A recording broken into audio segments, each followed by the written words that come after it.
আসসালামু আলাইকুম সুপ্রিয় শিক্ষার্থী বন্ধুরা, আসিফ অনলাইন বিডি ইউটিউব চ্যানেলের পক্ষ থেকে সবাইকে স্বাগতম। আশা করি সকলে ভালো আছো। শিক্ষার্থীরা, নতুন একটি অ্যাসাইনমেন্টের সমাধান নিয়ে আবারও হাজির হলাম তোমাদের মাঝে। আশা করি তোমরা ভিডিওটি সম্পূর্ণ মনোযোগ সহকারে দেখবে। তো শিক্ষার্থীরা, তোমরা যারা এসএসসি ভোকেশনাল 2021 শিক্ষার্থী রয়েছে, তোমাদের বিল্ডিং মেইনটেন্স 2 দ্বিতীয় পত্র এবং নবম সপ্তাহের অ্যাসাইনমেন্টের সমাধান নিয়ে আসলাম আজকের ভিডিওতে। তো শিক্ষার্থীরা, তোমাদের এই নবম সপ্তাহে এবং বিল্ডিং মেইনটেন্স 2 দ্বিতীয় পত্র অ্যাসাইনমেন্টে কী কী নির্ধারিত কাজ দেওয়া রয়েছে বা তোমাদের কী কী প্রশ্ন দেওয়া রয়েছে চলো দেখা যাক। তো তোমরা দেখতে পাচ্ছ এখানে আমরা অ্যাসাইনমেন্টের প্রশ্নপত্রে রয়েছি। তো আমাদের আজকের বিষয় হলো বিল্ডিং মেইনটেন্স 2 দ্বিতীয় পত্র এবং দেখতে পাচ্ছ এখানে শ্রেণী দশম বা তোমরা যারা 2021 এসএসসিতে রয়েছে। তো তোমরা দেখতে পাচ্ছ এখানে অ্যাসাইনমেন্টের নম্বর দেওয়া রয়েছে 6 এবং এই অ্যাসাইনমেন্টটি দেওয়া হয়েছে নবম অধ্যায় থেকে, যে পাম্পিং সিস্টেম সম্পর্কে জ্ঞাত হওয়া। তো এছাড়া তোমরা দেখতে পাচ্ছ এখানে অ্যাসাইনমেন্টের নির্দেশনা রয়েছে, নির্দেশক রয়েছে। তো তোমাদের এই নির্দেশনার উত্তরগুলি তোমাদের তৈরি করতে হবে এবং আমরা এগুলারই নমুনা উত্তর তৈরি করেছি, তোমরা ক্রমান্বয়ে সবগুলোই দেখতে পারবে। তো এখানে দেখতে পাচ্ছ যে এই নির্দেশকও রয়েছে। তো এই নির্দেশনা অনুযায়ী বা নির্দেশনা মেনেই কিন্তু উত্তরপত্রগুলো তৈরি করতে হবে। তো তোমরা দেখতে পাচ্ছ যে প্রথম নির্দেশনা রয়েছে যে প্লাম্বিংয়ের ধারণা বর্ণনা করতে হবে। দ্বিতীয়ত হলো প্লাম্বিং কাজে ব্যবহৃত যন্ত্রপাতি কাজ বর্ণনা করতে হবে। তৃতীয় নম্বর হলো প্লাম্বিং ফিক্সচার এর ব্যবহারিক ক্ষেত্র উল্লেখ করতে হবে এবং সর্বশেষ চতুর্থ নম্বর সেটা হলো একটি বাথরুমের প্লাম্বিং সিস্টেম লেআউট করতে হবে। তো এই ছিল তোমাদের নির্দেশনা। তোমরা দেখতে পাচ্ছ তোমাদের যে নির্দেশক রয়েছে, এছাড়া তোমাদের নম্বর রয়েছে প্রত্যেকটার জন্য 4 করে নম্বর এবং প্রত্যেকটা যে নম্বরের ব্যক্তি। তোমরা যদি আমাদের এই অ্যাসাইনমেন্টটা সম্পূর্ণ মনোযোগ সহকারে ভিডিওটি না টেনে তোমাদের উত্তরপত্র তৈরি করো, তাহলে অবশ্যই তোমাদের এই কাঙ্ক্ষিত বা বরাদ্দকৃত নাম্বার পাবে। এছাড়া তোমাদের অ্যাসাইনমেন্টগুলো যে মূল্যায়ন করা হয়, যে নাম্বারের ব্যক্তি, সেগুলো হলো যে তোমরা যদি 10 থেকে 12 পাও তাহলে অতি উত্তম, এবং 8 থেকে 9 পেলে ভালো, এবং 5 থেকে 6 পেলে ভালো, এর নিচে হলো তোমাদের অগ্রগতির প্রয়োজন। তো শিক্ষার্থীরা, এই ছিল তোমাদের অ্যাসাইনমেন্টের নির্ধারিত কাজসমূহ। তাহলে আমি তোমাদের অ্যাসাইনমেন্টের শিরোনামটি আমি বলে দিই। তো তোমাদের অ্যাসাইনমেন্টের শিরোনাম হবে যে প্লাম্বিংয়ের ধারণা সহ প্লাম্বিং কাজে ব্যবহৃত বিভিন্ন প্রকার প্রয়োজনীয় যন্ত্রপাতি ও একটি বাথরুমের প্লাম্বিং সিস্টেমের লেআউট করণ। আমি আবার বলছি, তোমাদের শিরোনাম হবে, তোমরা এখানে দেখতে পাচ্ছ যে অ্যাসাইনমেন্টের প্লাম্বিংয়ের ধারণা সহ প্লাম্বিং কাজে ব্যবহৃত বিভিন্ন প্রকার প্রয়োজনীয় যন্ত্রপাতি ও একটি বাথরুমের প্লাম্বিং সিস্টেমের লেআউট করণ। তো এই ছিল তোমাদের অ্যাসাইনমেন্টের শিরোনাম এবং তোমাদের অ্যাসাইনমেন্টের নির্ধারিত কাজসমূহ। তাহলে চলো আমরা আর দেরি না করে অ্যাসাইনমেন্টের উত্তরপত্রে চলে যাই। শিক্ষার্থী বন্ধুরা, চলে আসলাম তোমাদের অ্যাসাইনমেন্টের উত্তরপত্রে। তোমরা দেখতে পাচ্ছ, তার আগে তোমাদের কাছে একটি রিকোয়েস্ট, তোমরা যারা আমাদের এই ইউটিউব চ্যানেলে ভিডিওগুলো দেখছো, তোমরা অবশ্যই আমাদের চ্যানেলটি সাবস্ক্রাইব করে ফেলবা, কেননা তোমাদের এই অ্যাসাইনমেন্টের সম্পূর্ণ সমাধানগুলো আমরা খুব কষ্ট মেহনত করে তৈরি করে থাকি। তাই তোমাদের একটি লাইক এবং তোমাদের একটি সাবস্ক্রাইব তোমাদের পরবর্তী অ্যাসাইনমেন্টের সমাধান তৈরি করতে আমাদের আগ্রহ অনুপ্রেরণা যোগায়। তাই এখনই আমাদের চ্যানেলটি সাবস্ক্রাইব করে বেল বাটন অন করে রাখবে, যাতে পরবর্তী অ্যাসাইনমেন্টগুলো তোমাদের মিস না হয়। তো এখানে দেখতে পাচ্ছ প্রথম নির্দেশনার উত্তর আমরা সাজিয়েছি। তো আমাদের প্রথম নির্দেশনা ছিল যে প্লাম্বিংয়ের ধারণা। তো এখানে দিয়েছি, দেখছো যে পানি প্রবাহিত হওয়ার জন্য একক এবং ব্যবহৃত ময়লা পানি এবং অন্যান্য তরল বর্জ্য পদার্থ নিষ্কাশনের জন্য দালানুর গৃহের পাইপ বা সরঞ্জাম সহ ফিটিং এবং অন্যান্য যন্ত্রপাতি ফিক্সচার স্থাপনের কলাকৌশলীকে প্লাম্বিং বলে।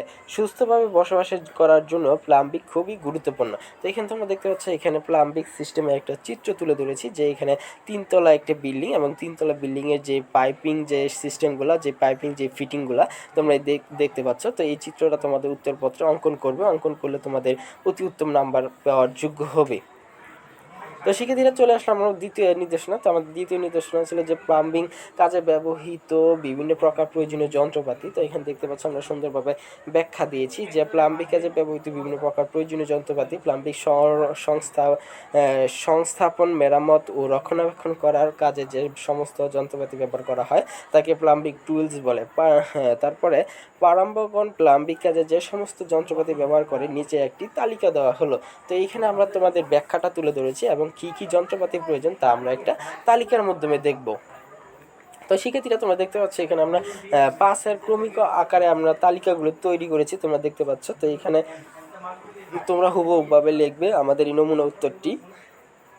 তো এখানে 1 নম্বরে দেওয়া আছে যে পরিমাপক যন্ত্র। তো পরিমাপক যন্ত্রের ভিতরে চারটা যন্ত্র রয়েছে। তারপরে দ্বিতীয় হলো কাটার যন্ত্র। তো কাটার যন্ত্রের ভিতরে এখানে 5টা যন্ত্র দেওয়া হয়েছে এবং তৃতীয় নম্বর হলো ফাইল দাঁড় দেওয়া বা মসৃণ করা যন্ত্র। তো এই মসৃণ করা যন্ত্র, তারপরে আবার ছিদ্রকরণ যন্ত্র, ছিদ্র করা যন্ত্রের ভিতরে 3টি অংশ রয়েছে এবং সর্বশেষ যেটা 5ম নম্বর যে সাহায্যকারী যন্ত্র। তো সাহায্যকারী যন্ত্রের মধ্যে আমরা এখানে কতগুলো যন্ত্র দিয়েছি। তো এই 14টা যন্ত্র তোমরা কি করবে, তোমাদের উত্তরপত্র লিখবে যেভাবে লিখেছি সেভাবে। যে এখানে ক নাম্বার হলো পাইপ বাইস, খ নাম্বার হলো সি ক্যাপ, গ নাম্বার হলো স্প্যানার। তো ক্রমান্বয়ে তোমরা সুন্দরভাবে লিখবে। শিক্ষার্থী বন্ধুরা, তোমরা যারা এখনও আমাদের চ্যানেলটি সাবস্ক্রাইব করোনি দ্রুত সাবস্ক্রাইব করে বেল বাটনটি অন করে ফেলো, যাতে পরবর্তী অ্যাসাইনমেন্টের সমাধানগুলো আপলোড করার সঙ্গে সঙ্গে তোমাদের কাছে চলে যায়। তো শিক্ষার্থীরা আশা করি ভিডিওটি না টেনে সম্পূর্ণ মনোযোগ সহকারে দেখবে। তো এখানে দেখতে পাচ্ছি আমরা তৃতীয় নির্দেশনার উত্তরপত্রে চলে এসেছি। তো আমাদের তৃতীয় নির্দেশনা ছিল যে প্লাম্বিক ফিক্সচারে ব্যবহৃত ক্ষেত্র। তো এখানে আমরা সুন্দরভাবে যে উত্তরটি সাজিয়েছি সেটি হলো যে প্লাম্বিক ব্যবহার যে উৎপাদন অংশ সরাসরি ব্যবহার করা হয় তাকে প্লাম্বিক ফিক্সচার বলে। যে সকল পাত্রে পানি ধারণ করা হয় এবং ব্যবহৃত পানি বাহিত কোনো ময়লা সেই পাত্র হতে নিষ্কাশন করা হয় তাকে বলা হয় প্লাম্বিক ফিক্সচার। তো এই ফিক্সচার বিভিন্ন প্রকার হয়ে থাকে, যে কী প্রকার, যে কত প্রকার, সেগুলো আমরা দেখব পরের স্টেপে। তো এখানে দেখতে পাচ্ছ এখানে যে বিভিন্ন প্রকার দেওয়া আছে।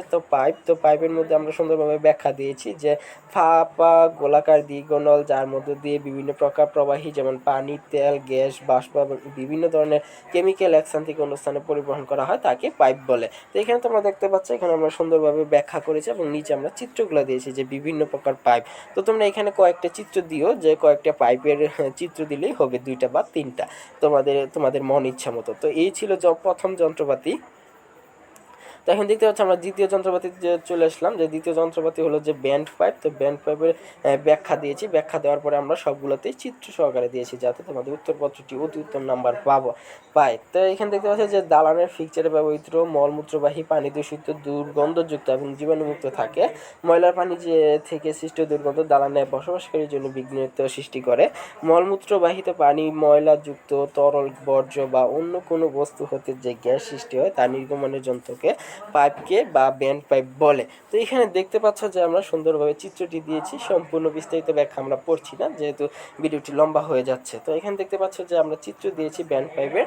তোমরা এই চিত্রটিও তোমাদের মন ইচ্ছা মতো অঙ্কন করে নেবে। চিত্রগুলো তেমন কঠিন না, চিত্রগুলো সহজ।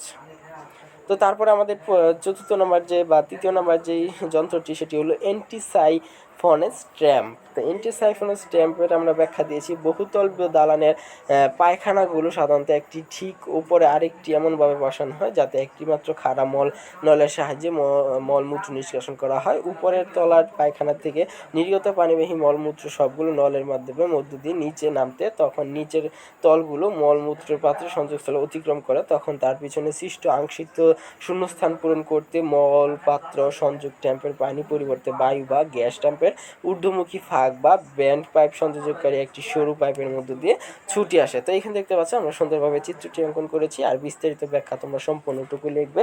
তো আমরা অল্প একটু পড়ছি। তো এখানে চিত্রটিও তোমাদের মন ইচ্ছা মতো এঁকে নেবে।